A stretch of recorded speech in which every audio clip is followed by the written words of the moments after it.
да го направиме ово наш разговор, неколку пати се пркавме, Така. вели, овие средства за комуникација, што е убаво, ете, значи имаме можност да комуницираме дури на ваква далечина, јас. Така. Па што? И Па сега, зашто попрво? Зашто Апе, попрво? ќе почнеме од почеток и сакаш. Зашто попрво, да. И јас мислам дека треба да одиме баш како да е разговор кога сме се видели, јас направив чајче, се обидувам да Нека го ти на здравие.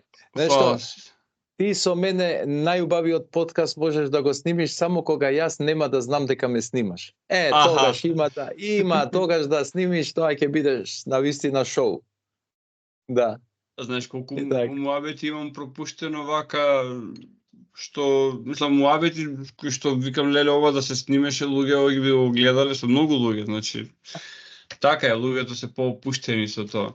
Јас ставив да се снима затоа што му треба неколку секунди да се прилагоди на тоа, а и паѓаат убави, знаеш како убави досетки паѓаат пред да почне официјално. Како вели Оскар Вајлд, дај му на човека маска и ќе ти ја каже вистината. Тоа е многу точно. Значи, јас ако не ти е проблем, и ово може да го оставиме не ми е проблем. Да стои во подкастот, значи во почеток на 2000-ти години, значи мое прва или втора година на факултет, за 1 април, маскенбал. Сега не знам дали се толку масовни, тогаш буквално градот беше полн со луѓе, центарот, и сите беа маскирани.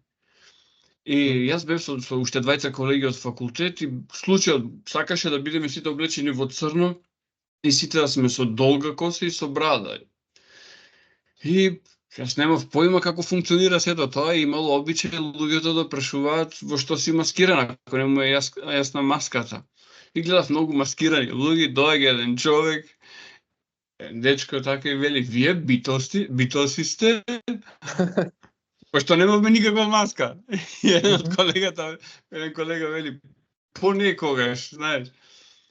Тоа беше еден така интересен момент, а вториот интересен момент што беше за мене ми дојде како мисла, во тоа време го читавме многу Јунг и велам, всушност на овие прилики кај луѓето се гледа нивната скриена природа. Затоа што им се отпуштени кочниците, можат да се маскираат како сакаат и всушност тие се облекуваат или се дотеруваат онака како што сакаат да бидат видени. И чекам, овој психолошки момент многу интересен. Ќе завршам со Франц Кафка, како вели, бев посрамен од самиот себе си кога сфатив дека животот е маскенбал, а јас настапив со моето лице. И тоа е тоа. Иначе, она што ме праша каков ден, убаво, фино, баш одамна не сум ги слушал Диму Боргир. И денеска си ги слушав Диму Боргир, оние нивните првите албуми од 95-96 година, и така едно убаво повторување, една убава клавиатура има во сите тие партитури на таа музика. Така, се сеќавам една претходна власт идеолошки сакаше, нели, да влијае на младите, како тоа да внимаваат што музика слушаат. Еве сега Диму Боргир кога ги спомена, тоа е кој под вид на метал му доаѓа? Не знам. Јас го нарекувам убава музика и сакам да ги слушам. Некогаш, не секогаш, меѓутоа моето разбирање на музиката има многу широка амплитуда и можам да слушам се освен фолклор. Посебно овој балканскиот, да кажам. Да. Добро, тоа е како што вели, нели, Рамбо Матеус, турбофолк, тој термин, тоа е буквално тоа е како една убава девојка, ама да ја видиш пренашминкана, а под шминката крие модрици. Така некако ќе му дојде таа музика, значи не е всушност ни музика. Интересно беше Да. тоа наметнување на идејата дека луѓе што одат на концерти на таков тип на музика се агресивни, девијантни, консумираат дрога и јас си викам не знам зошто е тоа така. Јас од секогаш сум бил љубител, конкретно Диму Бургер не сум ги слушал, но например сум слушал бендови како Тристанија, Терион, класика Да, Металика, кој не Терион слушал веќе, Металика. да, добро, Металика што велише лектира веќе. Металика Така, лектира. и знам многу луѓе што слушале таков тип на музика се спротивно од тоа што ми го кажуваат овие идеолози, значи не се агресивни луѓе, уметнички типови, инженерски типови. А од друга страна, на овие што ги спомнати, на турбофолк концерти, има и насилство, има и дрога, има и редовно носење оружје, значи буквално јас не знам, кај сите луѓе што слушаат таков тип на музика, после второто пиво се случува да има изблик на агресивност. Постои редовно пројавување на простотилак и вулгарност. Тоа е тоа. Да, ти ги спомна Диму, Боргир, Терион, па потоа знам да отидам и до Паганини и Вивалди, па да се вратам на Енио Мориконе. Значи тоа ми се некои рамки, како што ти реков, широка амплитуда на музика што можам и што сакам да слушам во разни периоди и веројатно тука и тоа е и рефлексија на состојбата на мојата личност, на мојата индивидуа и сето тоа. Но да не заборавиме дека музичката индустрија денеска е исто така дел од она програмирање на луѓето на возвеличување на глупоста.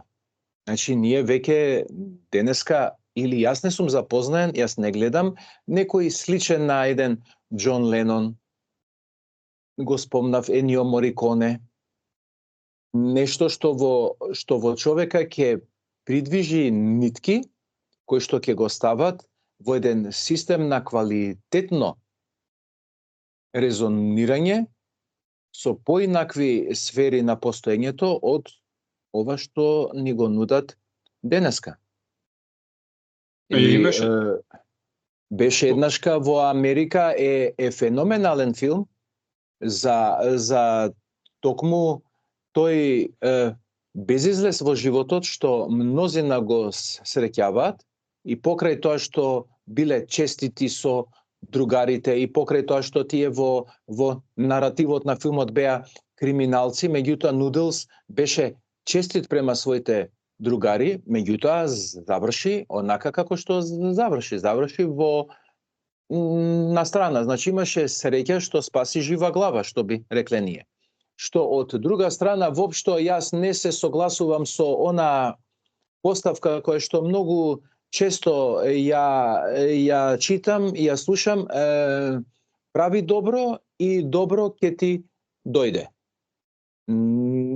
Не мора да значи дека во животот секогаш е така. Дури и многу пати и многу често пати знае да се врати со многу еден жесток удар на неправда. Но од друга страна, верувам дека направеното добро тогаш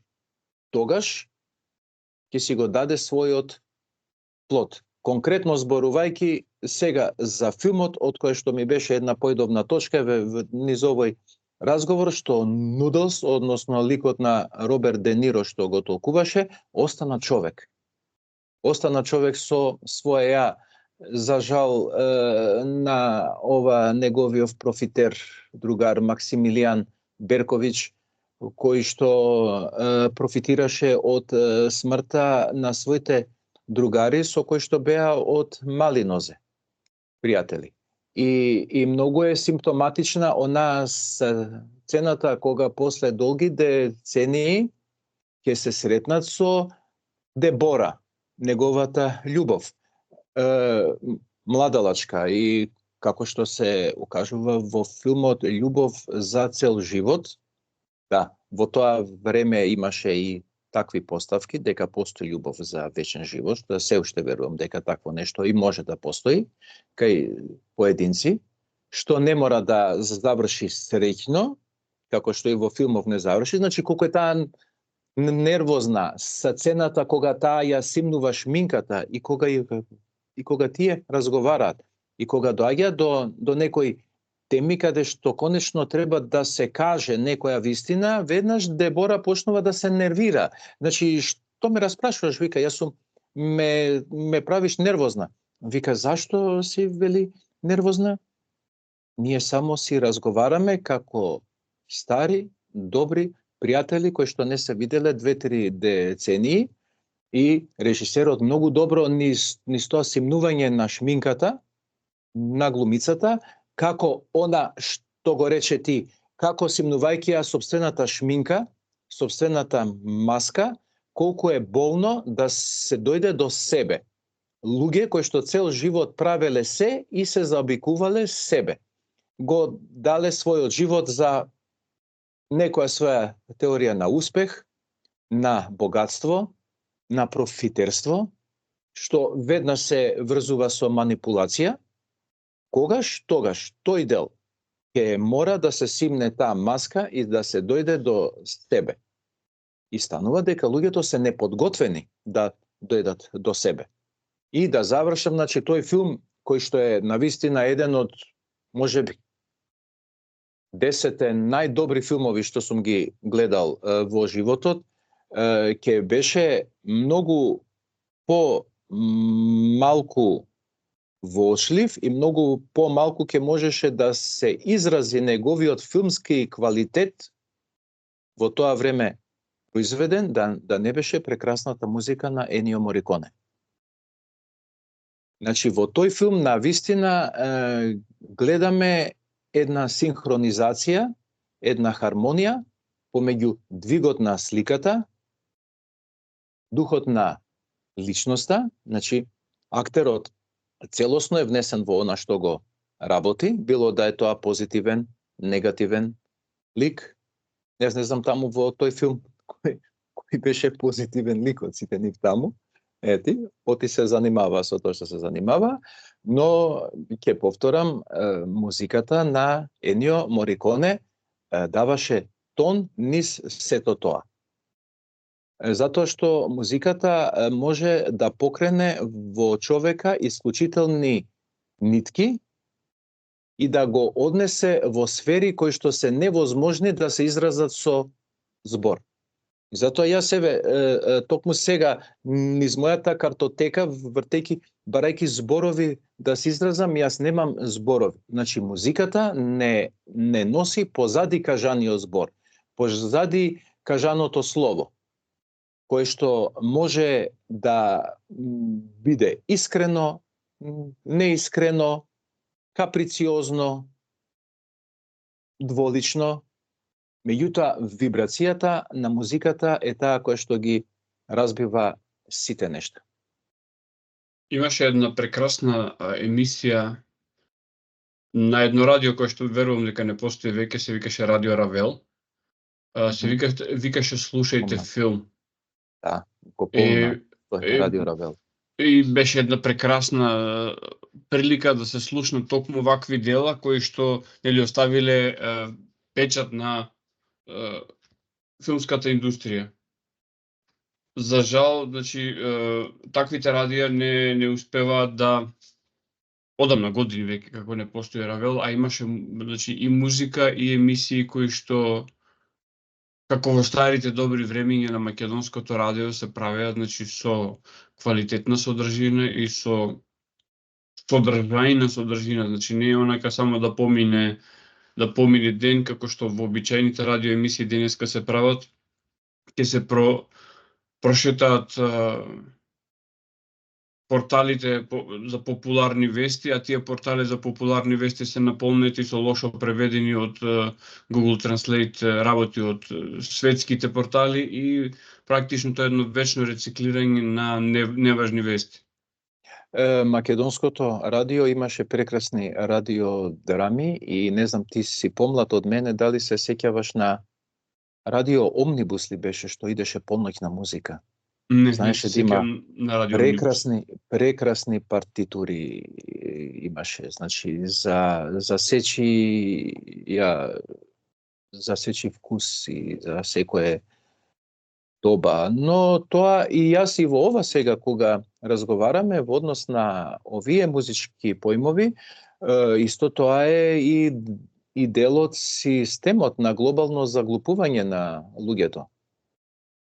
Значи, кога ќе му ја помешаш фреквенцијата, кога ќе му го спуштиш системот на вредности и кога нема да има можност ниту да слушне што е добро и квалитетно, а камоли да се издигне до состојба самиот тој да процени што е добро, квалитетно и што ги придвижува внатрешните нитки на неговото битие и го влече да расне, или пак слуша туги етикети дека се ова глупости, дека тоа го надминало времето, дека тие што слушаат таква музика се, што ти ја знам, се и секакви зборови на она веќе спомнав простотилак и вулгарност и ова токму таа лажна надменост, а елементарно незнаење за да се почувствува што е квалитетно, што е длабоко и ќе повторам што ги отвара оние длабочински нитки на човековата природа. Значи, пишаното слово е многу моќно. Што повеќе да се чита, затоа што читајки човековиот ум самиот е многу поактивен отколку да слуша било какви емисии, затоа што тој читајки комплетната човечка личност се внесува во она што го чита, во делото на романот. Знаејќи дека живееме во ова време како што живееме, ние повеќе или помалку ќе се наштимаме и на овој начин на кореспонденција и на разбирање на нештата, меѓутоа останува она дека секој човек е повикан да изгради квалитетни вредности на живење и на постоење. Например, овие музички великани што ги спомнав, например, Паганини, Вивалди, Енио Мориконе, такво нешто не се ствара секој ден, а дали воопшто и смееме да ги споредиме со она што е денеска музичка индустрија и која што иде со оние светковни реклами каде што се манифестира видот на гламур. А за гламурот и ќе дојдеме како еден од ефикасните главни двигатели на системот на матрицата на поробување и на заглупување на луѓето. Да. Јас не знам, Вивалди го спомна, јас кога го слушам, например, делото Зима од 4 годишни времиња, буквално морници ме полажуваат затоа што буквално го доловува чувството на ладно. Или кога е лето, го доловува чувството на една вечерна квечерина каде што е топло, спарно, така малку опуштено или замаено топлината. Значи ги има сите тие чувства само со тонови опишани. Нема еден збор во тоа што го да не напишал дека е лето, да речеме, делот, нема да знаеме дека се однесува на лето, а сепак ги дава тие доживувања. Така. Во контекст на овој наш муавет, мене ме потсети цела работа на една стара серија во црно-бело, се викаше Twilight Zone. Сигурно ја имаш гледано. Имаше една епизода, се викаше Obsolete Man, и сега како тоа да го преведам, застарен човек би му дошло некако на македонски, каде што еден судија судеше еден библиотекар дека е застарен човек, еве ново довиот прогрес донело напредок и сега нема потреба да се чита книги. И да не ни се случуваа некои работи во денешнината, ми ќе мислевме дека се тоа само мрачни научно-фантастични серии од тоа време. А сега гледаме во оваа технократија која што ни се наметнува, гледаме исфрлување на предмети како што се етика, филозофија, битно да се знае математика, физика, технички работи, а ова едноставно се исфрла. Дали е тоа директен атак врз негувањето на човечкиот дух и душа?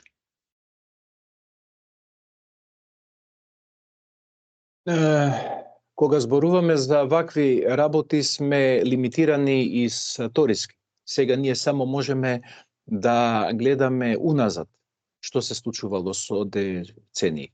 Очигледно е дека постои некој систематски план кој што може да се измрдува од својата главна точка полево или подесно, меѓутоа она што го зборувавме за генерално спуштање на критериумите на човековиот живот и на човековото постоење и квалитети на кои што тој го градира своето постоење, дефинитивно постои и воопшто не е случајно. Значи, уште минатиот век, 100 години има, еве, големиот Гетсби, книгата. Значи, тоа е комплетниото беспаќе, бесмисол на американскиот джетсет. Што му се случи? Ќе го спомнам Орсон Велс, кој што е еден од моите омилени уметници и квалитетни луѓе. Значи, приказната за третиот човек, кој што е снимена сигурно пола век сега, не знам точно, да не лицитирам тука цифри.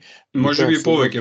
Црно-бела, значи, што беше поентата на филмот? 46-та година во Виена, дечкото тргуваше со расипани вакцини.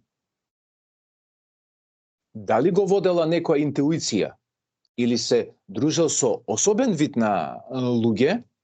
Значи, Орсон Велс го испревари светов за 5-6 децении, да кажем. Значи, имаме па до филмот V for Vendetta, кој што јас веднаш на почетокот, пред да продолжам да зборам за неговите добри квалитети, да се оградам од неговото поддржување на хомосексуалноста. Со тоа што филмот, кога се снимаше V for Vendetta, уште не беше ова нападно и арогантно LGBT движење, туку беше само како да се дозволи, не да се аболира таа хомосексуалност, меѓутоа со голем напад и голем негативна поента кон педофилијата. Меѓутоа, како се завртеа работите за неполни 20 години, не знам дали има од филмот, значи сега LGBT, значи самото име на тој корпоративен неолиберален бренд веќе се ставија во едно. Значи, за колку кратко време се изврши таа трансмутација на мислата и на постулатите. Ако во времето на V for Vendetta, снимање на филмот, кој што е филм пред своето време и кој што ако добро се погледне, еден од подобрите филмови снимени во последно време, она што го зборував, како за многу кратко време непријателските струи, од една страна одбрана на хомосексуалноста, а од друга страна осуда на педофилијата, денеска тие стана во едно. Тоа е. Добро, Александар, јас мислам дека овие теми се вечен предизвик за уметниците. Може би лошото е што сега се сведува, во модерно време се сведува на ниво повторно турбофолк. Се ставаат и таму каде што се непотребни и безсмислени. Иако јас ке потсетам еве на Томас Ман, кој што со Смрт во Венеција беше многу пред своето време. Или филмот Бен Хур, кој што своевремено пред Титаник исто така освои Јуда Бен-Хур, да. многу оскари. Мислам дека заедно со Титаник се тука некаде со освоени оскари. Така што тие теми од секогаш бил или И со Господарот на прстените на Питер Джексон. Да. не, друга книга Лолита. Така. Лолита, каде што исто во филмот главниот лик го глумеше Джереми Айронс. Тоа по денешни стандарди не би прошло, а истовремено се луѓе кои што за таквиот тип на однесување зборувале во минатото. Потсетиме од кој беше Лолита книгата. Јас за Лолита не можам да се сетам, меѓутоа веднаш да ти се надоврзам. Еве, Blade Runner, единицата излезена на 1982 година, а Blade Runner 2049 е пред неколку години. Каква разлика во одзивот? Значи, двојката Blade Runner е исто така исклучително квалитетен и издржан филм со многу длабокоумна порака за она што ни следи. И една убава што велевме во хемијата лакмус хартија да се види колку човештвото е отапено и веќе нема ни слух, нема ни вид за еден профил на вакви пораки. Затоа што Blade Runner од 1982 година е еден култен филм. Исто така во обата филма она што го зборував на почетокот. Музичката подлога или покривка, како сакаш кажи, е навистина исклучително квалитетна, одлично одржана според содржината, односно фабулата на она што го представува. Вангелис и Ханс Цимер направија одлична работа, одлично дело. Значи, цело време се вртиме околу системот, а филмската и музичката индустрија се многу важни сегменти во тие сублиминални пораки на луѓето што им се испраќаат. И затоа возвеличувањето на глупоста и промовирањето на нечовечки и подчовечки однесувања токму одат преку таа филмска и музичка индустрија со возвеличување на некои индивидуи кои што ако утре ги снема, никој нема да се сеќава задутре дека посатоеле. Кој сега веќе после сите скандали ќе се сети на Паф Деди, што со сите оние назови педофилски испади и неговите пријатели. Тоа е таму цела индустрија во хаос. Па мислиш дека Холивуд сега случајно изгоре? Баш сега. Тоа е таму, музичката индустрија е тоа. И филмската индустрија е тоа. Епштајн, не знам што направи, се слизна на банана, не знам, или како овој кај нас новинарот што беше, што се удави во кофа вода. Нешто му се десило. Нешто слично беше и во неговиот случај. Да, некој да. Истото и се случува и на исток. Оној таму ги тепаат по затвори, како да е. Не дека истокот е нешто многу померодавен или поквалитетен од западот. Значи, они се одлично се уиграни во сето тоа што е. Ова е една глобална игра. А во глобалната игра мора да си формираш самиот непријател за да имаш ти на кого да ги префрлаш нештата што ги правиш самиот. И тоа е една и сега луѓево нисто информативен простор се како пинг-понг лоптици, знаеш. И јас денеска размислував токму за овој наш разговор кој што треба да се случи, како да кажам, некој збор кој што нема да може да биде во никој случај искористен од тие неолиберални корпоративни олигархи или било кого. Значи како да бидам glitch in the matrix, знаеш. Така. Јас секогаш сум го повикувал секој еден поединец, секој еден човек токму за оној пат на самоспознание, кој што е долг. Всушност, нашиот живот во било кој домен општествен да живееме или историски, на ова сме повикани. А токму оваа индустрија може да му помогне, а во последно време се повеќе и му одмага на човека воопшто да се задлабочи во себе и во сопствените длабочини, кај што може да пронајде честитост, херојство, љубов, пожртвуваност за некого, а не да се форсира сега цело време убици, лицемерие, дволичност, криминалци, извитоперување на љубовта, која што во старогрчкиот јазик има конкретен израз порнија, а отаму изразот порнографија. Да, тоа е. Затоа што изразот љубов, имаш љубов братска, имаш љубов хуманитарна, имаш љубов помеѓу маж и жена која што е ерос, и има и смевање на љубовта која што е израз на порнија. Значи незиниот антипод.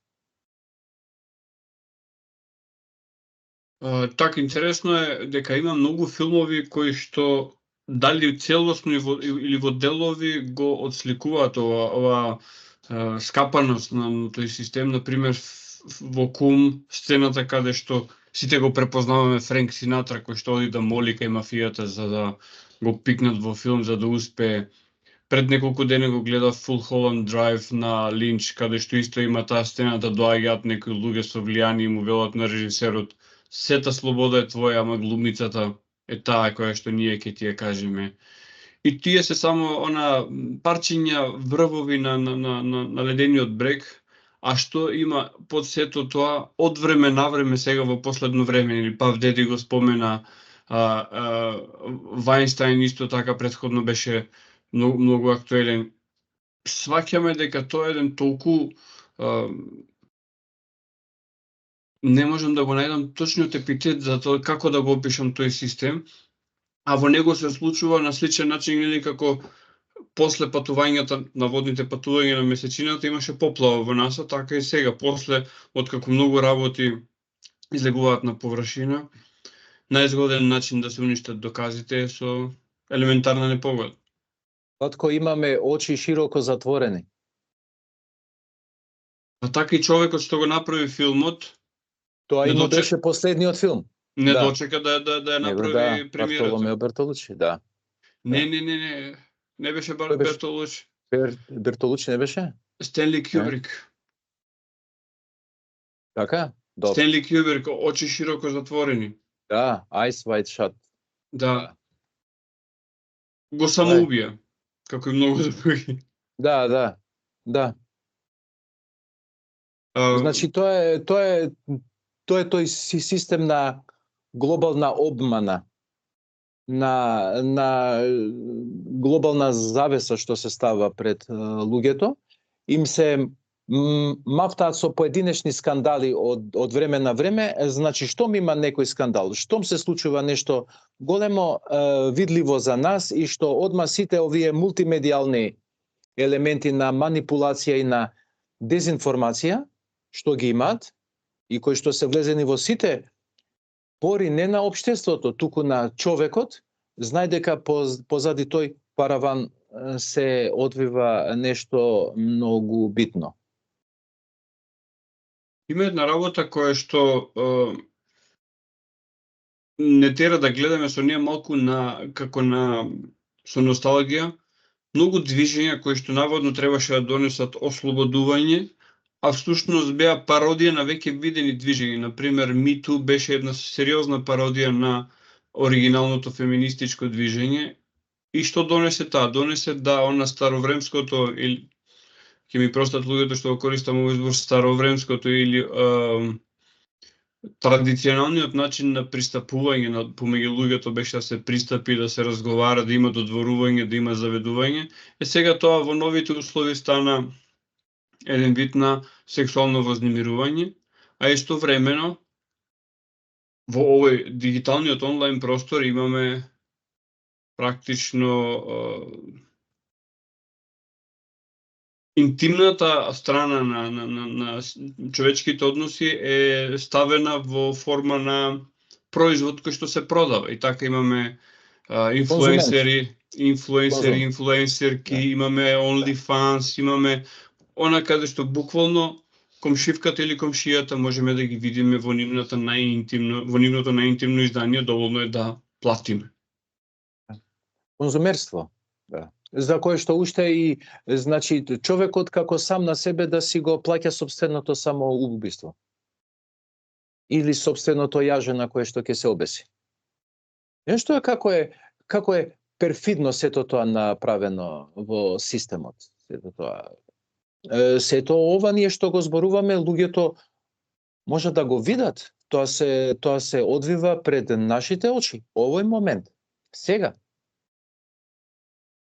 Сега тој систем кој што јас ти реков, влегуваме во ерата на Плутон во Водолија во наредните 20 години. И она што е спомнато и во Евангелието, тоа што сте го шепкале во темнина, ќе се обзнани од покривите на куќите. Ќе има. Јас немам некоја голема надеж. Системот како систем ќе остане, меѓутоа неминовно е дека ќе има промени, новини, кои што исто така како и што овој момент, како секој лично и индивидуално ќе ги спроведе во сопствениот живот, дали ќе му биде на ослободување или на уште поголемо поробување и затварањето во матрицата, во матриксот, што го сведа човека на батерија. Тоа е, секој човек е одговорен за сопственото постоење. Затоа што никој не може да го придвижи никого на будење, додека самиот човек не го пројави тој акт на слобода. На поробување ќе го принудат. Ќе го принудат со глад, ќе го принудат со болест, ќе го принудат со организирана војна, каде што се врши депопулација на населението, ќе го принудат кога ќе му наметнат стотици желби кои што можеби за некој има потреба, меѓутоа и нема потреба, меѓутоа ќе му наметнат еден таков систем на вредности каде што тој час поскоро ќе влезе во должничко робство. Па во должничкото робство ќе нема време, како велат мнозина, ја немам време за вакви работи. Не баре ние сега овдека што сме се собрале, изборуваме и го слушаме и ова, гледаме ова, ние сме луѓе што немаме попаметна работа во животот, па сме се собрале сега, изборуваме за некоја музика, за некоја уметност, па се спомнува Енио Мориконе. Тие размислуваат како ќе го дочекаат не наредниот први во месецот, туку 10 или 15 во овој месец. Значи, те внесуваат во машинерија. И машинеријата меле. Јас сум свесен дека и јас сум во таа машинерија, меѓутоа, тоа е единственото прашање. Тоа е единственото прашање, како ние да направиме unplug од машинеријата, што додека сме живи, нема да можеме целосно да се исклучиме себе си. И тоа имаме сет работи во кои што ние немаме потреба да учествуваме, а сме втурнати од оние арогантни и нападни реклами. Земи ова, купи она, носи ова, дај, биди ова, биди кул, биди фраер, биди шизик, а немаш појма за ништо. Мислам, се обраќам во второ лице, не мислам лично за тебе, а нема човекот ништо, нема елементарно постоење. Да не го спомнам еден дечко беше како мал почна од Канада, значи кога го праша кој е главен град на Германија, тој мислеше дека е некое место, тоа Германија, дека е дел од неговата родна Канада. Да. Значи, до такво елементарно непостоење. Ова ние се смеевме, па беше некаде околу почетокот на 21. век, околу 2000 година. Значи, од тога се поминати многу години. Вака ова секоја го зборувам. Ми се враќаат секвенци за мерката на човековата глупост која што нема дно. Консумеризмот беше една тема која што обработував и со друг гостин со кој што снимавме утринава. И јас со повеќе гости си имам обидено да го разговарам ова кој што е моје мислење, тоа е дека многу празници, ако не и сите празници во текот на годината се така распоредени во календарот да нужно ни наметнуваат потреба од консумеризам и ако не го правиме тоа, остатокот од средината треба да не гледа со некаков вид на презир. Па така, сега нели тие кои што сакаат Свети Валентин ќе одат по парфимерии, по бутици, по цвеќари, додека тие што сакаат Трифун ќе одат, ќе се пијанчат во име на некакво свето празнување. Претходно ги имавме сите јануарски и новогодишни празници, подоцна 8 март, па Великден, па 1 мај и едноставно таа машина не престанува да меле. Не сме свесни дека кога ќе го завршиме циклусот од 12 месеци се наметнува другиот циклус и не престанува тоа. А да се запрашаме еве за нова година и за Божи кога ќе се направат сите тие јадење кои што половината ќе се фрлат, дали се потребни? Зошто не можеме тој празник да го прославиме во душата, во срцата, да речеме се радуваме затоа што дошол тој ден, а не да буквално на овие мои ставови што е најтрагично, Александар, ќе добивам коментари, сигурно и на ова видео, аз сум добивал некои празници се важни, не може без нив. Дури, нели, во кредитна да се отиде во минус, да се кренат кредити, да се земат на заем. Па јас за тоа пред малку зборував, да. Види, животот и треба да е празник. Меѓутоа, системот затоа ќе го искри во колчи поимот за празник. Животот е патување. Системот ќе го искри во колчи поимот на патување и не само како поим, туку начин на живење и како човекот екзистенцијално тоа го прави. Има потреба од љубов, ќе го искри во колчи самиот поим на љубов. Има потреба од труд, ќе го искри во колчи поимот на труд. Па ќе бидеш поголем мангуп или шизик доколку успеш да ограбиш некои фондови, да испразниш и сето тоа. И со тоа ти си поголем и веднаш доаѓаат кај тебе многу, ќе ти се појават пријатели кои што ќе барат против услуги од тебе. Ќе се искри во колчи се што може да се искри во колчи, ќе се искри во колчи. Сега имаме таа предност и таа привилегија, значи живееме во едно исклучително добро и квалитетно време, каде што почнуваат работите да се гледаат. И во наредниот период ќе продолжат исто така да паѓаат многу маски, уште стотина позади нив чекаат во ред кој ќе ја превземе паднатата маска да ја стави на себе. Значи немам илузии дека системот ќе колабира и сето тоа, но системот може и да тргне во некој развој, односно да употребиме некои секвенции од тоа постоење, за да ние ја осознаеме реалноста во која што живееме. Која е целта на овој наш разговор? токму тоа, да фрлиме светлина врз сето ова што се случува и во ова теледиригирано лудило и брзина на постоење. Каде што она што било вчера, денес не е, а утре не се ни сеќаваме дека постоело вчера. Значи, тука човек мора да застане, да се прибере и да тргне на патот на самоспознанието. Неминовно е да се носат погрешни чекори, погрешните чекори ќе се покажат, доколку човекот не се испазари со собствената совест и со собствената чврстина, ако не повеќе и инает да оди до крај за она што е квалитетно, она што е светло и она што е благотворно. Значи да не учествува.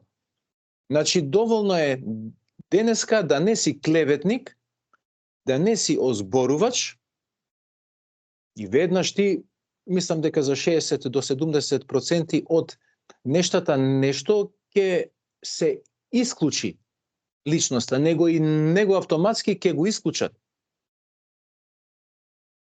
Уште повеќе ако личноста не сака да учествува во корупција,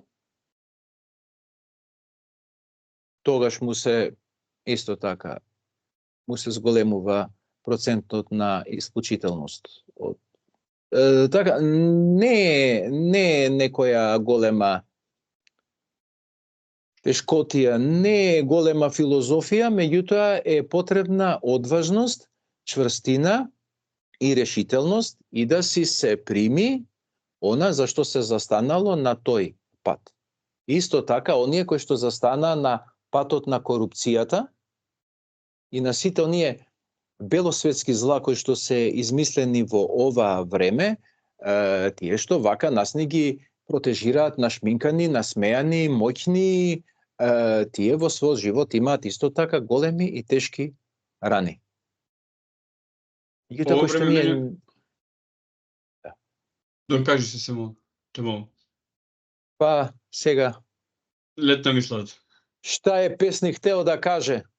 Да, окей, добро. Ова време ме подсетува на периодот на Прва светска војна, односно пред Прва светска војна, тој период од 19 кон 20 век, кој што Европа го памети како бел епок, односно во време, каде што токму тоа, технолошкиот развој од тоа време, втората индустријска револуција допринел да во Европа се живее многу убаво. Тоа е времето на измислувањето на телефонот, на авионот, на побрзите возови и наместо човештвото, Европа, буквално развиените држави од тоа да направат рај на земјата, таа човечка себичност, таа потреба за грабливост го ја втурна Европа во Првата светска војна, повторно тој империалистички стремеж да се приграби што е можно повеќе. Сега го имам истото чувство тоа дека технологијата ни овозможува да живееме убаво.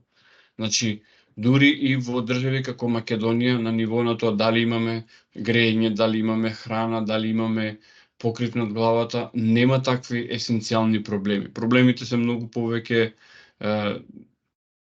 како да кажем логистички и на ниво на функционалност, а истовремено таа желба за тоа дека другите се криви за нешто, дека другите не се во право, дека некој сака да го владее светот, па дали се тоа русите, дали се американците, дали се кинезите, имам чувство дека мириса на барут повторно, ама овој пат топовите се поголеми. Умберто Еко, Прашко гроблје. Тоа се, значи тој човек е легенда, немам зборови, вака кога те слушам, значи одма ме. Па види, да, секогаш она што го реков пред малку, вршејќи ги сите талавери и злини, екипата мора да формира божемни противници кои што ќе бидат виновни. А кои што најверојатно на врво се очигледно многу добро уиграни помеѓу себе, затоа што една од крупните агенди, онака како што ни го матат мозокот денеска, е помеѓу останатото е и депопулација на човештвото. Што е Јас во, не знам од кои причини тоа го...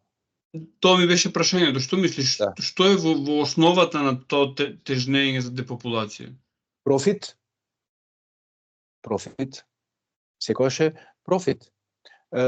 Значи, алчноста на богатите е се поголема и нема крај. Тоа е една дупка која што зјае и која што буквално усисава се. И се подготвени да влезат во сојуз со најмрачни сили и архонти за да ги истераат своите овоземни страсти. Ја не знам кој може да биде толку глупав и да го прави тоа, но очигледно е. Да, што вели Иво Андрич, кога би знаеле колку малку памет, вели, управува со овој наш свет, вие би биле во смртен страв. Да. Меѓутоа, јас реков, исклучителни се моќни системите на манипулација. Медиумските стаорци страотно си ја одработува својата работа и она што го реков претходно, како мојот збор да не биде уште една керамида или уште една цигла во тој ѕид на тој неолиберален корпоративен олигархизам кој што денеска ни се нуди. Системот е секаде исти, Владко, меѓутоа е спроведен според карактерот на народите врз кој што се применува.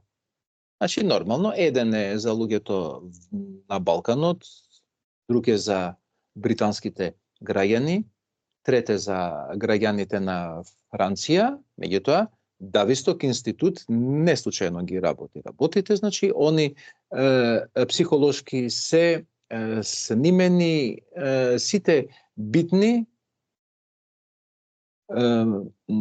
точки на планетава Земја, значи карактерот на луѓето и како со определена скупина на луѓе се владее наједноставно.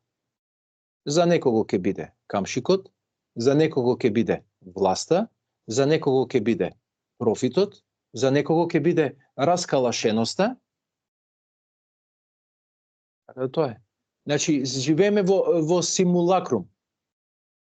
Човекот вниз сите своји напредоци, што ги кажавме, дојде да живее подживотински.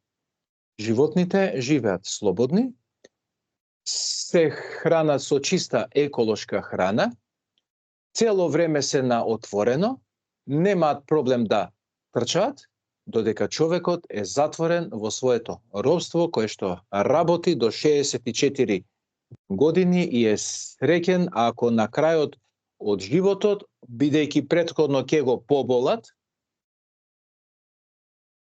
од сите стресови, на крај ќе има една бетонска дупка за него.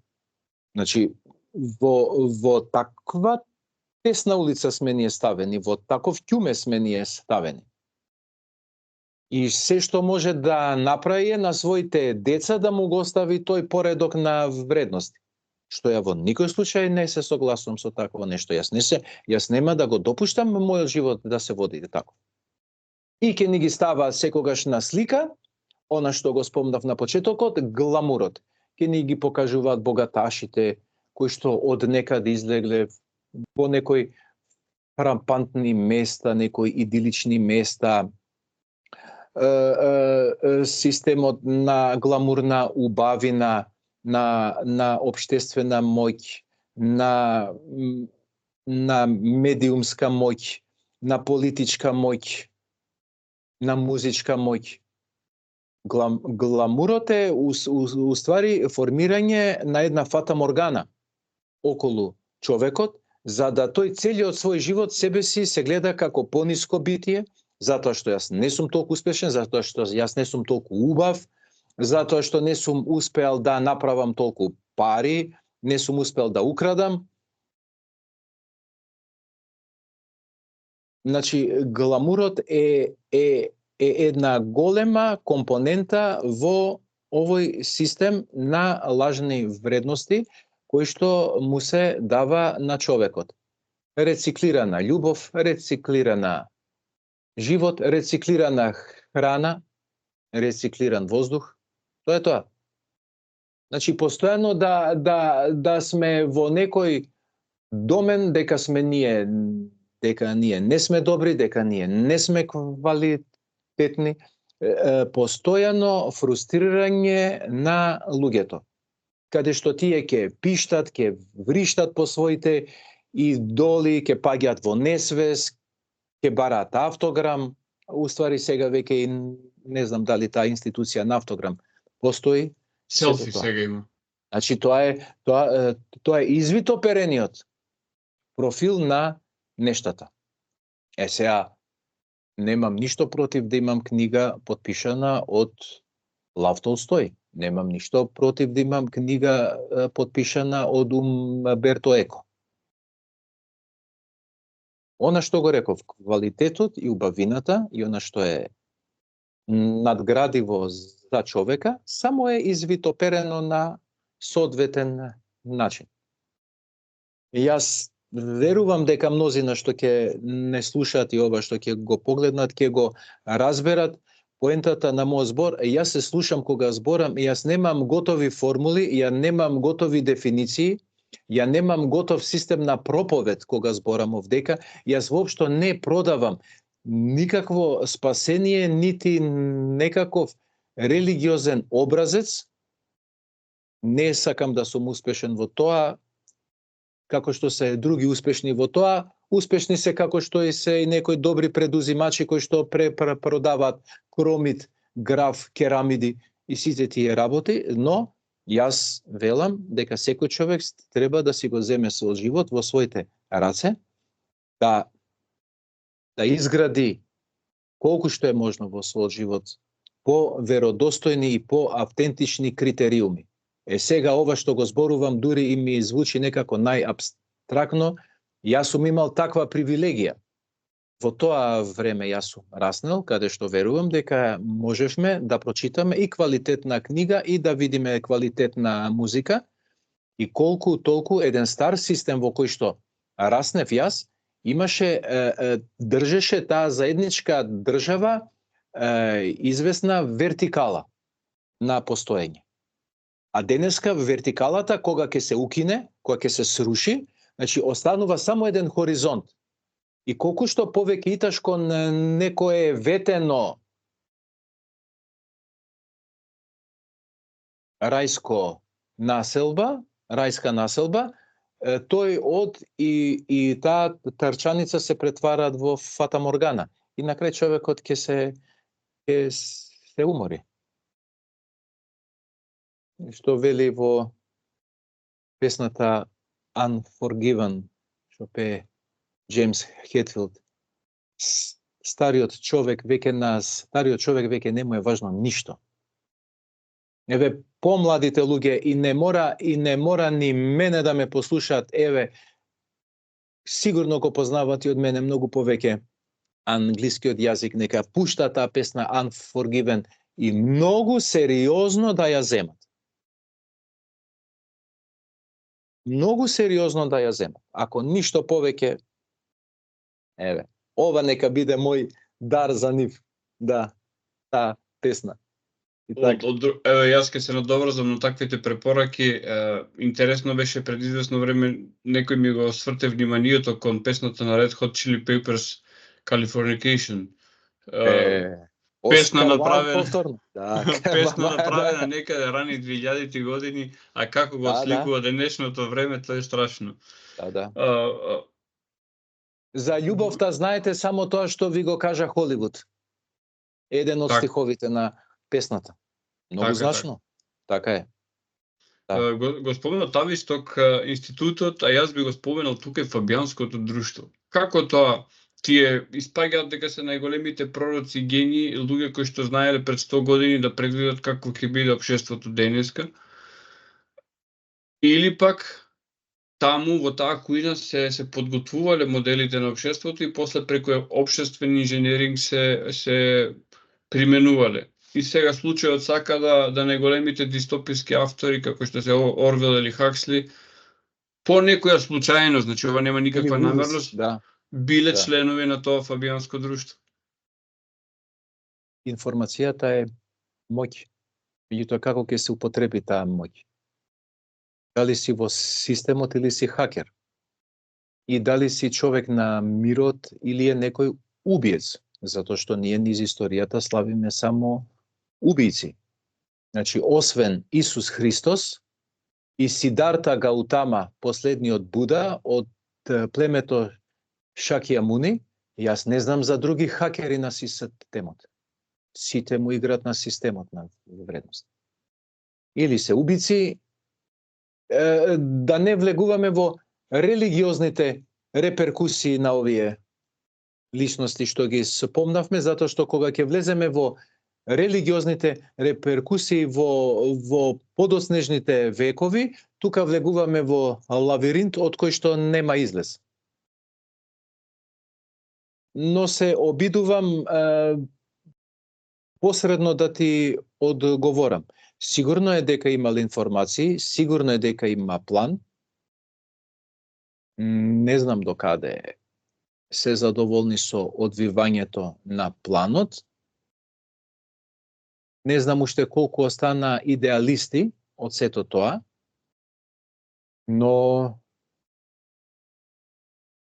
сигурно е едно, дека алчноста и грамзивоста и жета за богатење на луѓето се повеќе се издигнува на повисоко ниво. Пропорционално колку се поглупува човекот, значи колку станува поглупав, толку полесно можеш да му ги наметнеш лажливите, извитоперени вредности на постоење. Зошто го оставија светов во ваква раскалашеност да се живее? На раскалашен човек најлесно се владее. Него не го интересира ништо. Он е уште и благодарен ако има некој да мисли за него, да му спреми све за него, само да не му го наметнуваат неговиот личен, умислен простор на комфор.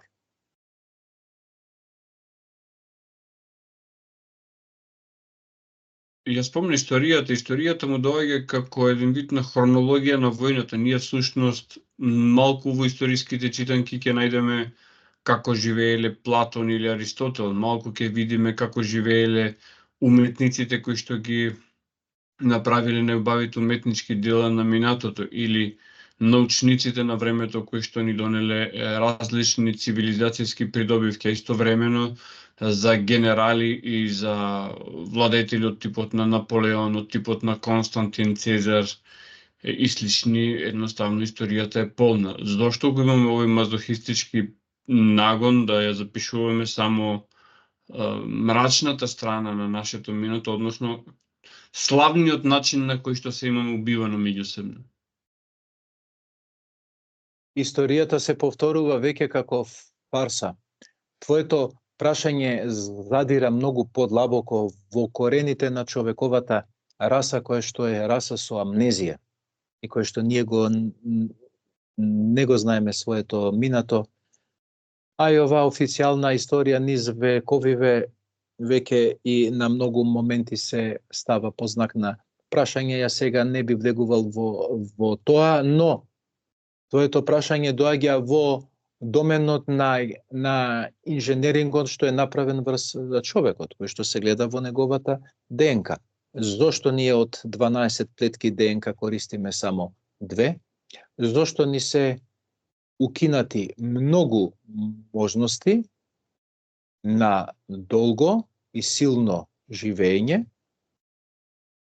а ни се оставени можности да бидеме убици, да бидеме лажливци, да бидеме егоисти, да бидеме користољупци. Зошто ни се оставени такви компоненти? А, например, можноста за телепатија или за некои други нешта ни се укинати. Зошто нашиот век ни е скратен и се повеќе ни се скратува. Зошто и кому сега ќе прашам е потребна таа ланчана низа на насилие и крвопролевање. Некој со тоа се храни. И тука веќе твоето прашање не доведе до метафизичка точка на гледање на работите. Што е позади завесата на сето ова? Меѓутоа едно е можно, излез може и секогаш ќе мора да остават, затоа што не смеат од оваа планета да направат концентрационен логор, затоа што врз оваа планета многу очи гледаат и овие што се оркестрираат и се прават некакви величија, во никој случај не се величија. Не се толку возвеличени колку што нас ни се представуваат. И затоа се мултимедијалните напади врз човекот, арогантност мултимедијална за да те убеди, да те згази, да те ничкоса и да свати еднашка човекот е дека е ништо и дека е најдобро да се ќути и уште подобро е да се робува. Само да се има еден ручек и има кај да се преноќи и од време на време кој каде географски ќе се роди да му се дозволи и малку да поживее, да види некое место и сето тоа. Значи, многу е тажна приказната што му ја сервираат на човека. А овие двајцава што ги спомнав се хакери на системот. Они го хакна системот, сега ова што беше во Израел, бидејќи концентрацијата е на потесно место и римската власт како арогантна и воинствена го заврши својот живот овдека на земјата во тој момент така како што го заврши. Ама ваму на исток се многу поголеми простори и додека сватија тие раџите од хиндуизмот дека всушност што им прави Сидарта Гаутама, веќе семето беше посеано на излез. Сега, оно што мене ме интересира... Хиндуизмот е полн со војни. И хиндуизмот е полн со војни, со убиства. Читаја Махабхарата.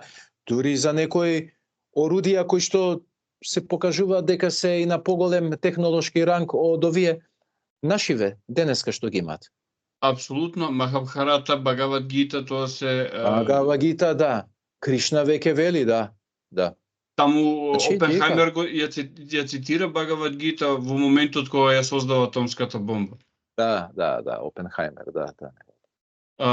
Сега, мене ме интересира колку овие историски ликови кои што ги спомна Исус и Буда, колку всушност нивниот оригинален збор не е променет и не е прилагоден на оно што се интересите на системот.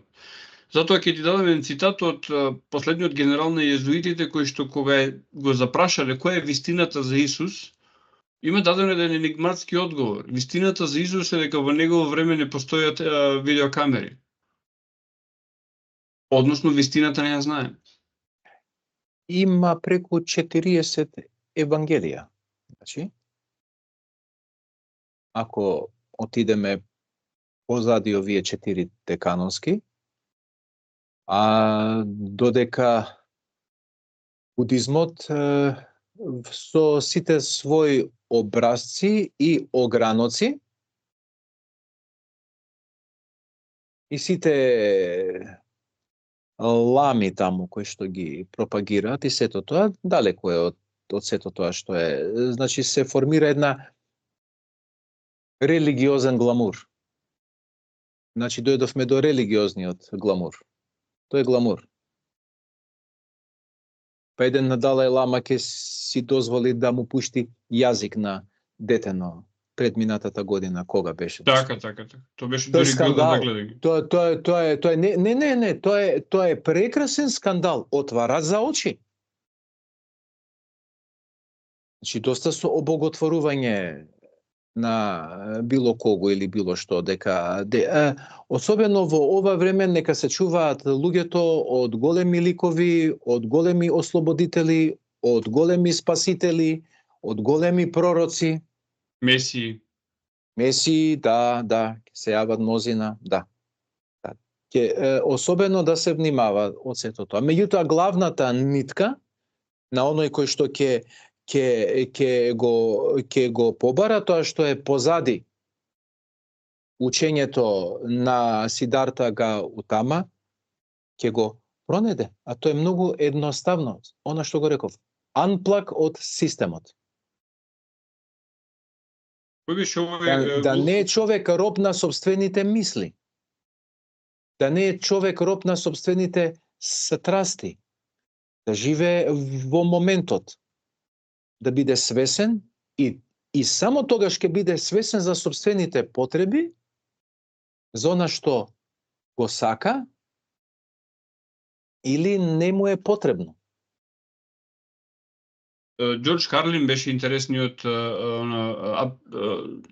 комичар, стендап комичар кој што го објаснуваше моментот за религиите, како што многу луѓе тоа го доживеа како напад на Бог, ама тоа беше напад на организираната религија, кај што вели Бог е семокен, гледа се, контролира се, има специјално место за тортура, за измачување, ама истовремено те сака и најголемиот проблем не може не се снаоѓа со пари и постојано има потреба од пари. Не, тоа воопшто не е вака како што го кажуваш ти, и јас сакам да го слушам Џорџ Карлин, покојниот. Воопшто не е напад врз Бога.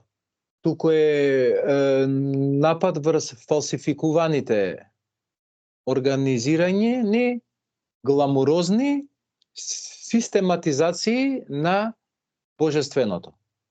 Значи, мнозина разни религиски системи спорат меѓу себе за разни вистини религиски, меѓутоа сите воедно се согласни.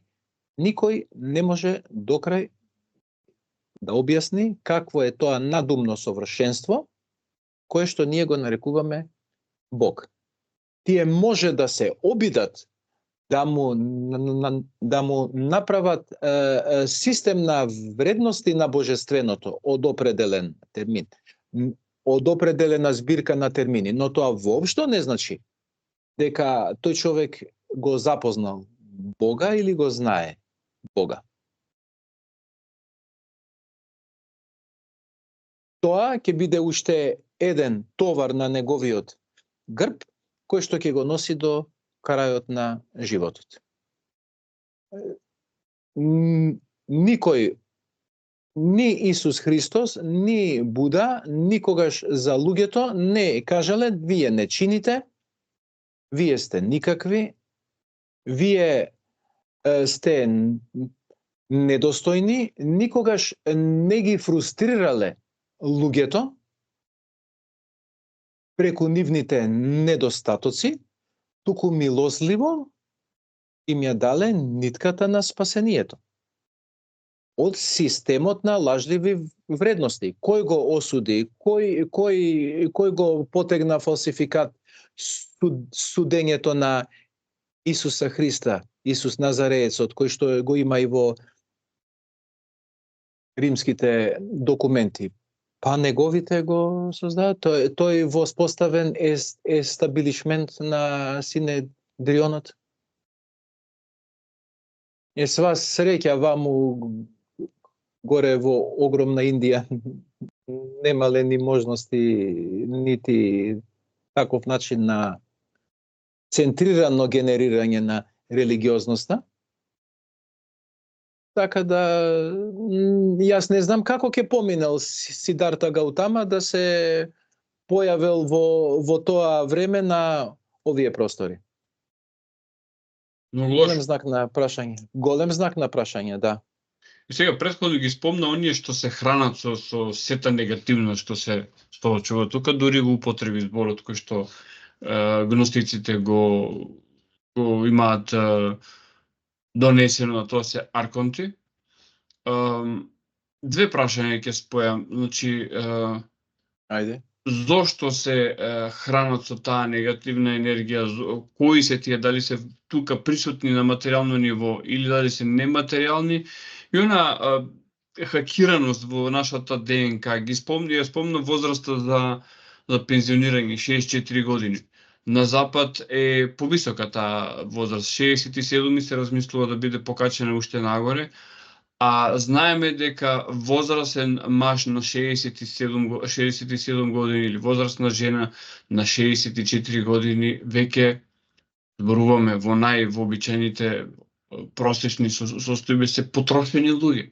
Особено ако били изложени на некоја потешка работа, дали е тоа рудник, ѕидар или било која работа која што бара мануелност, на таа возраст луѓето веќе се истрошени, искршени и малтене ко да не можат ништо повеќе да дадат, а истовремено нашиот ментален склоп е таков да токму во тој период животното искуство и животните знаење се на врвот. И тие две работи некако не се соопаѓаат. Зошто ние треба да престанеме да твориме и да создаваме во моментот кога најмногу знаење и вештини имаме стекнато?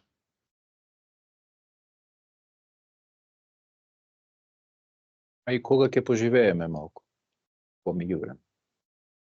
Ја знам за луѓе македонци кои што живеат во западниот свет, кои што успеале, значи низ труд во животот да дојдат до пензија, квалитетна пензија, не можат да живеат без работа.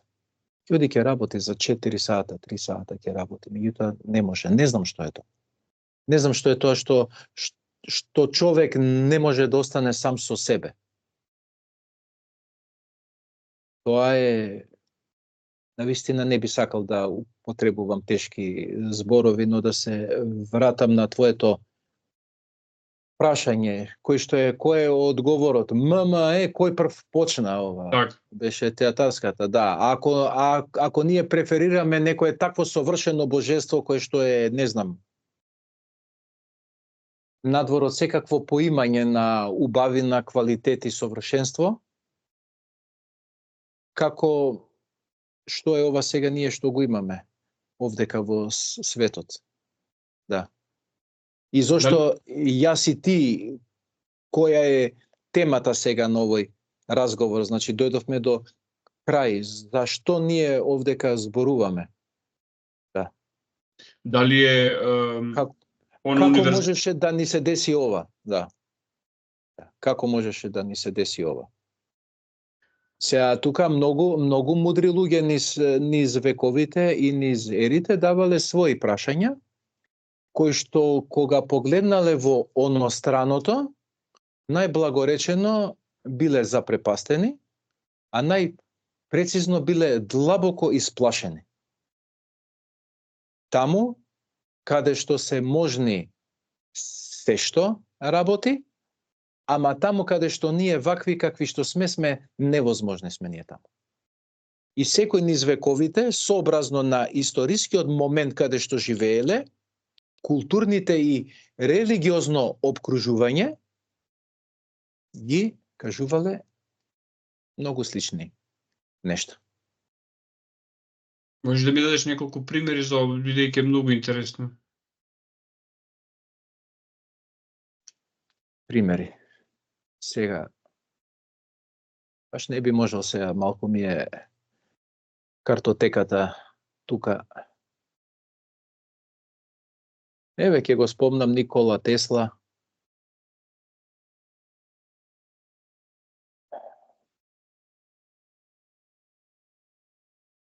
Достоевски, неговите состојби на вечна хармонија, каде што после тоа често пати добивал напади на епилепсија. Значи има многу епилептичари, ама не се Достоевски, а Достоевски помеѓу останатото били епилептичар. Значи, попрво мислам дека тие моменти на вечна хармонија за кои што тој пишува и кои што сведочи дека се помеѓу останатото дека биле и предизвик за сето тоа. Толстој имаше една другачија патека во животот. Од негативен аспект можам да ги спомнам сите филозофи на денешницата, кои што своите длабоки знаења не само преку благовремени информации, туку и низ развиената интуитивност, исто така ги развива и ги изразија. Да, ми доаѓа на ум Ниче со неговите мигрени. Практично толку многу силни мигрени што некогаш дури му го оневозможувале секојдневното физиолошко постоење, а истовремено, нели, многу луѓе патат од мигрени, а не сите луѓе се Ниче. Апостол Павле, кој што вели јас слушнав зборови за кои што е недопуштено да се зборува. Јас не можам да го кажам тоа. Нема зборови. Руми,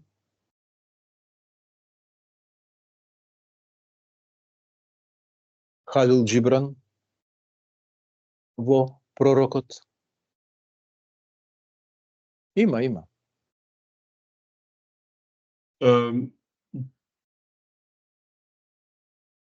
Преска спомна дека се навлегува во некои делови баш во овој смисол се навлегува во некои делови на реалноста кои што за да се пренесат на ова земно ниво дури и немаме доволно зборови, немаме доволно ликовен израз, немаме доволно музички израз. А сепак испаѓа дека се пораќа од едно друго ниво на постоење кое што е многу поважно. Дали сме на некој начин еден вид на биолошки инвалиди во смисол на тоа дека нашата перцепција и нашиот израз е стеснет. Во на генетска смисла, во на најгруба смисла, во смисол нашите очи се слаби, еве моите очи имаат потреба од помагало, нашите уши се слаби. И мене ми недостасуваат моите научари, да ти кажам сега више како што збориме, и мене ми недостасуваат. Па тоа е предпоставка на секој наш разговор. Како вели Толкин во Силмарилион, кога совршенството го имале во Валинор, никој нити го опевал, нити пишувал за него, нити го славел, затоа што совршенството се живее и нема се потреба од ништо. Значи, живејќи во такво зададено совршенство, значи, кога сме во совршенство, се е совршено и на сите им е совршено и нема кој кому што да му каже за совршеното и совршеното го прима според својата мерка. Од кога го загубија совршенството, се повикувам на Толкин, од кога ќе се искрши вазната, потоа почнуваме да пишуваме за вазната, колку била убава, колку била прекрасна, колку убавини ни носела, колку свежина, колку радост на окото, напојување на устата од некој божествен напиток. Па ќе чуваме парчиња неизини, па ќе им се клањаме, па ќе возвеличуваме, па ќе направиме приказка околу нејзе, ќе формираме екипа, па ќе направиме туристичко здружение, па ќе носиме луѓе, па ќе правиме пари. Пример, така тоа иде тој. Алгоритамот така оди. Нормално, во две реченици 20 века историја склопени.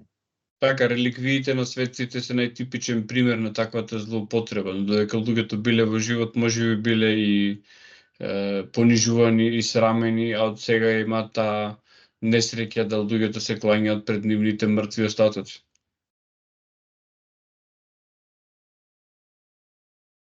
Токму тие што ги работи што ги прават, треба да си отворат во нивната книга верска, религиозна, Евангелието, и дека тоа е најстрого осудено, односно не се пофалени тие тогаш тоа што го направиле, туку се осудени дека со тоа само сведочат дека се синови на оние кои што ги убивале пророците.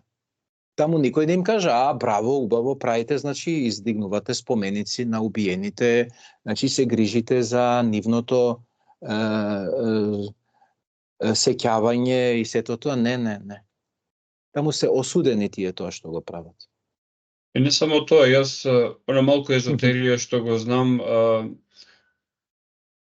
гранката некромантија, односно повикување на мртвите, се вели дека најдобар начин да се призиваат мртвите е преку обожување на реликви, односно на остатоци од луѓето кои што сакаат да се призиваат. И сега толкому од тие христијански кругови, кога се зборува за езотерија, се критикува ова, несвесни дека токму во христијанството тој момент е многу нагласен. Во цркви се погребуваат светците. Во православието, барем тука низ Македонија, тоа го има, го нема, неколку манастири, неколку цркви, ама кога дотидеш во Рим, во римските цркви или генерално во католичките цркви, тоа е полно, значи црквите се масовни гробници таму, ставени на пиедестал за обожување. Така се формира и егрегор помеѓу останатото. Односно е можно да се формира и егрегор.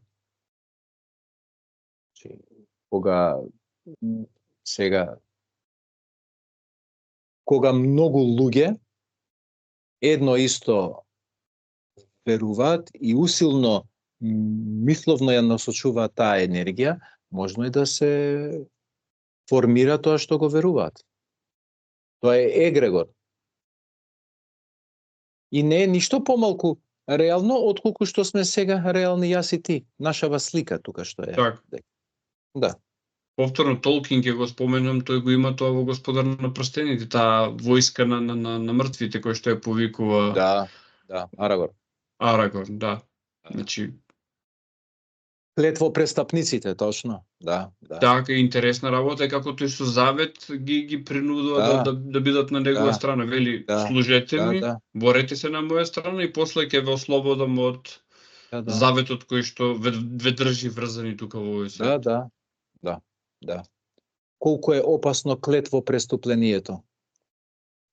Кога мнозина би знаеле, не би правеле многу работи како што ги прават.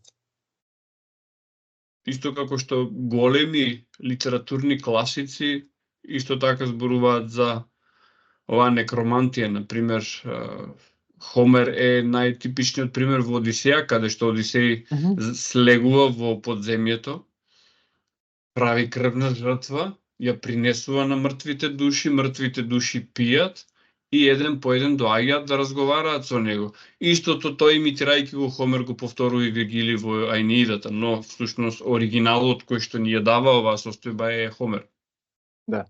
И ова е дел од гламур. Значи тие кои што ги вршат овие работи и кои што се во контакт со известни сили кои што се под завесата, односно позади завесата на материјалното постоење, ние никогаш нема да ги запознаеме и нема да им го слушнеме името, а ова им се истурени играчи, кловнови кои што треба да глумат тука разноразни есотериски, масонериски движења, друштва и сите тие работи. Значи ниеден темплар никогаш нема да ти каже тебе дека е темплар.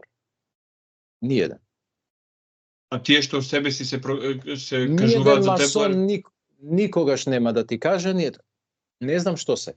А види сега, и јас и ти сега можеме да купиме облека темпларска и да се собереме и да правиме темпларски ритуали. Ама тоа не значи дека сме ние темплари. Така. Да се собереме ние 5-6 бизнисмени и да купиме монашки облеки и да почнеме да правиме култови тука и да привлекуваме луѓе кои што ќе мислат дека ако лицемерат и дволичат дека и они ќе добијат некое парче од колачот, тоа не значи дека ние сме масони и дека учествуваме. Од AliExpress најдобро да ги порачаме. Да. Мислам мислам тоа е да, или и саке мафтаме со тоа за знаменце 3 шески и сега готово, ние сме сатанисти и сите тие работи. Не, тие што се вистинските служители, ние никогаш нема да ги знаеме. Да. Од друга страна, тоа додава на сериозност на таквите луѓе. Па Кои што нема да зборуваат за тоа што го прават. Не им е лесно, верувај ми. Не им е лесно. И не треба да им е лесно, зошто да им е лесно? Кога на светов, кога на обичниот човек види како се малтретира и како го малтретираат смислено и подло, зашто па на нив да им е лесно? Не може. Истовремено како што јас сум убеден дека овие ритуали за кои што дознаваме преку одредени истражувачки, например Bohemian Groove во Калифорнија повторно, каде што се собираат луѓе од високите кругови во Америка и прават различни ритуали, значи политичари, дури во House of Cards Skull and Bones, да, Skull and Bones исто така ти во Калифорнија. Не знам тоа што е да ти кажам. Моje мислење е дека позади превезот не е туку така дека е само спектакл, дека позади превезот има нешто и дека не е видливо на материјален план. Да, има нешто. Меѓутоа, моje лично мислење е дека сите овие што ги знаеме дека се истурени играчи и сега некој таму на Skull and Bones земал и ги снимил вака од страна, како прво таму не се знае местото кое е и ова не може да се влезе и тоа е се под или јас сметам дека е под најригорозно заштита, каде што прво се убива па се прашува зошто тоа го стори и сега некој успел, имаш една снимка и сега таму го виделе овој онај кој што е. Ајде. Еве интересно е дека Билдерберг јавно кажува каде ќе се одржуваат нивните средби. Точно така, да. А истовремено никој не влегол внатре. Да, во периметарот на одржувањето, да се видат луѓето кои што влегуваат, па и списокот на луѓето е јавен кои што се членови на тоа. Ама интересно е дека колку 50 на години и повеќе се одржува таа средба на Билдерберг, никој нема излезено надвор со снимка. И уште поинтересно, луѓето кои што биле таму се познати политичари, луѓе од бизнисот, не знам што, и никој не зборува за тоа. Окултен гламур, таму е сериозна е играта таму и А за Skull and Bones Џорџ Буш кажуваше, имаше изјава или Џорџ Буш дека за Џорџ Буш беше, да. Дека тоа е толку тајно што ни е забрането да зборуваме за него. Што дури и ние не знаеме дека сме присутни таму. Толку е тајно, да. Да. Што му рекоа на Саурон, вика толку си добар дисивер, толку си добар измамник, сплеткар, што на крајот ќе се измамиш сами од себе. А тоа ќе биде врвот на измамата, веројатно. Тоа е врвот на измамата, да. Кога ќе се измамат самите себе. Дали врвните уметнички дела за кои што зборувавме вечерва некако како лајт мотив доаѓаат се всушност начини да се каже вистината, истовремено да се доживеат како фантазија, како уметничко дело. Делата на Толкинг делуваат буквално како бајки, истовремено ако се погледнат и ако малку им се даде контекст, делуваат застрашувачки. Действувањето на злото кај него е одлично опишано. На понискиот развиток на битијата им се нуди сила, отворено убивање и уживање на тие ниски страсти. Додека кај по-возвишените се оди им се нуди мудрост. Така тоа иде. Под вид на мудрост влегува злото и на знаење. Туку јас нешто друго сакав да спомнам. Јутоа јас затоа и си запишувам, оти знае да ми избега мислата, да. Ова кога зборуваше за творците, тие се всушност излезот на моменти во она што е надвор од телесното око и телесното уво.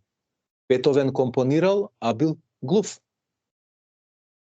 Бетовен имал личност, значи не сакам да свирам пред него. Таткото негов и не мислел, не знам колку лошо, не сакам да свирам, застанал, не сакам да свирам. Тоа детенце, па нели го премлати од тука и неговите слушни органи пострада и тој својата ода на радоста ја компонира глув. Значи не се само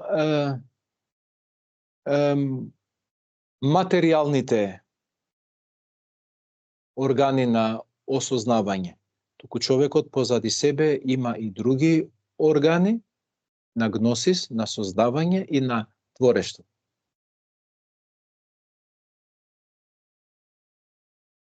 Ако можел Бетовен глув да компонира, ако можел Милтон слепиот да ја напише Загубениот рај, слеп, меѓутоа многу повеќе далековит од мнозина при очи што се слепци.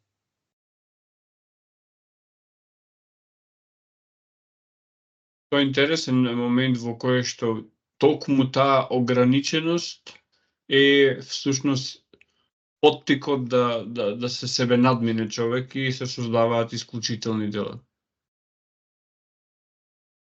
Токму како што го кажа цитатот од Салмарион, каде што кога го имаме совршенството, не е предмет на обожување, е само состојбата на паднатост е таа која што ни ја дава, како да кажеме, перспективата за да можеме да го гледаме совршенството. Така, Александар, мислам дека направивме интересен муабет. Ти благодарам. Комедија ла финита ест, што би напишал Бетовен на крај. Така. Ти благодарам што се согласи да го направиме пак ова.